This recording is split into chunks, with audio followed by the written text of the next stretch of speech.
Kaya maliwanag po dito, sa Radyo 30, kabado na. Hindi na alam ang gagawin.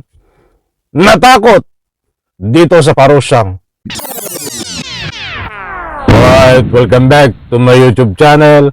I'm Andes Vlog. Nako, ay kaya pala kabado na ito. Itong si Sara Duterte. Nako po, napakalakas ng kaba. Ay delikado siya dito eh. Parusang kamatayan. Nako, ay nakalagay pa nga ay firing squad sa mga magnanakaw ng pera ng tambayan, sa mga korupsyon. May ka nga po'y naglilingkod sa ating Republika ng Pilipinas. Korupsyon ang pinaiiral nila. Ay sino ito? Mga kaibigan. Ha? Ay baka ito'y tuluyan ng magtago. Yan o mga kaibigan na nakasaad dito sa paparusahan ng parusang kamatayan.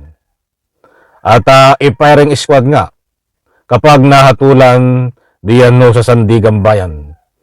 At after ng review ay pwedeng i-firing squad kapag talagang napatunayan sa korte. Ito po ay usapan legal. Kaya't magbabatay na lang muna tayo dito. Sa ibabahagi ko po sa inyo na ito nga parusang kamatayan firing squad. Ay talagang makikita ito na pinafiring squad. Ay huwag tayong kabahan ho. Kapag ang isang tao ho ay walang ginagawa na masama sa Republika ng Pilipinas, kahit pa ho dito ay may parusang kamatayan, ay wala po tayong mag-alala. Wag po tayo mag-alala. Dahil hindi po tayo mabibiktima niyan sa legal na paraan. But kung kayo ho ay isa sa mga naglilingkod sa ating Republika ng Pilipinas, at kapag naipasa itong batas na ito, ay talagang kakabahan na kayo. Baka magtago na pati kayo. Huwag kang kabahan sa Radyo 30. Huwag kang kabahan. Bakit ka kinakabahan? Delikado ang lagay mo eh. Tinatakot nyo naman itong si Sara Duterte. Sino bang nag-file ng batas na ito? Huwag niyong takutin si Sara Duterte at baka tuluyan ng magtago yan. Tinatakot nyo eh. Nako, napapaba tayo. Ito po mga kaibigan, ibabagi ko po sa inyo. Panoorin po natin, pakinggan, unawain. At nang sa ganun ay lubos po nating maintindihan at magkaroon po tayo ng anumang idea dito. Eto, nako. Death penalty sa pamamagitan ng firing squad sa mga politikong mapapatunayang sangkot sa korupsyon. Yan ang panukala ni Zamboanga 1st District Representative Kaimer Olaso sa kanyang House Bill 11211 o ang Death Penalty for Corruption Act. Sakop nito ang Pangulo hanggang sa pinakamababang opisyal ng barangay na mahatulang guilty ng Nako, ay sakop pa nga Pangulo hanggang sa pinaka down to the line. Ay dapat sinama na dito ang barangay tanod eh. Ay hindi, joke lang ho yung akin. Ako nagbibiro lang. Ay ano po ang reaksyon nyo dito sa panukalang batas na death penalty? Ay ano rin po ang reaksyon nyo dito? Nakabado na itong si Sara Duterte.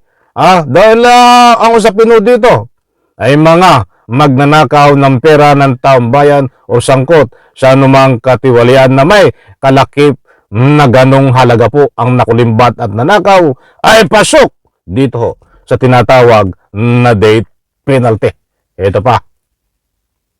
Sandigan Bayan sa graft and corruption barangay na mahatulang guilty ng Sandigan Bayan sa graft and corruption, malversation of public funds at plunder. Pero hindi naman daw agad-agad ipa-firing squad ang opisyal para masiguro ang due process.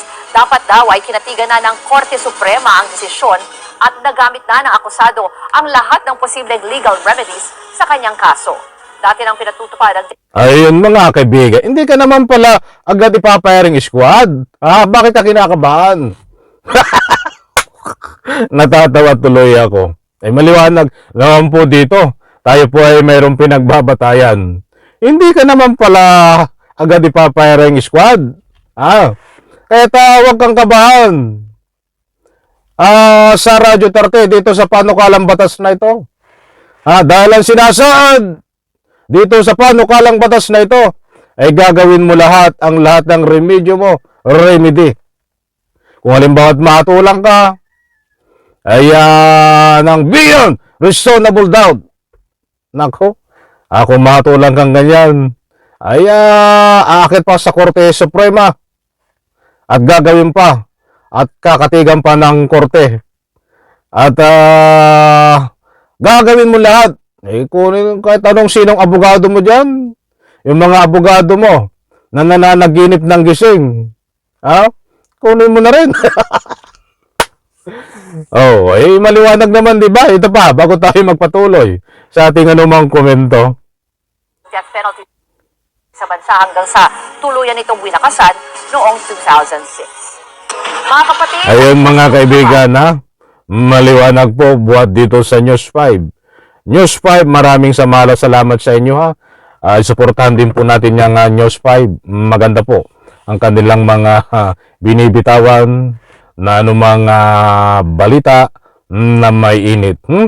At heto, alam niyo mga kaibigan, ito ay usapin na napakalayo pa sa katotohanan. Panukalang batas lang ho ito. Ang aking pananaw ho dito ay napakalabo nito sa katotohanan. Dahil kung magbibigay ho tayo ng parusang kamatayan o firing squad dito sa ating Republika ng Pilipinas, ay baka po maparusahan ang mga tao na walang mga kasalanan at yung mga may kasalanan ay hindi maparusahan.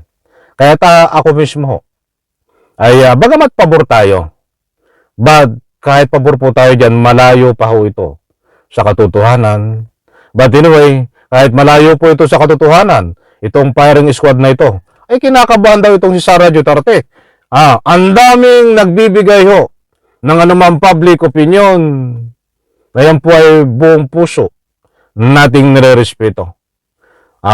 Mahal natin taga-subaybay kahit saan umikot. Akong social media, malalaking stream media, ay sinisigaw nila.